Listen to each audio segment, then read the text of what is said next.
Jack Bowes, of course, he was one of the more topical names that came up across the period. He and pick 7 go to the Cats in exchange for a future round 3. Now, he is just going to be the pioneer of something that's going to become the norm. I spoke to a few people, a couple of play managers and a few list people today during the deadline day at Marvel, and they just said that it looks stunning and it looks a little, it doesn't quite pass the eye test, but pick 7, probably in the future, it might be Jack Bowes and pick 20 or 25. It won't be, a top 10 pick, but it is the one that certainly is.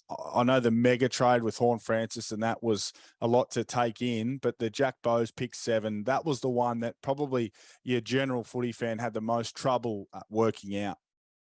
Yeah, and it was interesting listening to Craig Cameron talk about their position of having players interested in coming to the Gold Coast, but not having the cap room in order to facilitate that. So this deal, as much as anything, was around structuring their team so they are able to engage in those conversations. I agree. I think this will become the norm. Every team is going to do it at different stages. I think most teams now will be paying 100% of their salary or slightly above each year. Now, how does that work? Teams can pay a minimum of 95% of their salary, but what's the point? If you can buy in draft picks for a salary offload, you absolutely, it's worth doing.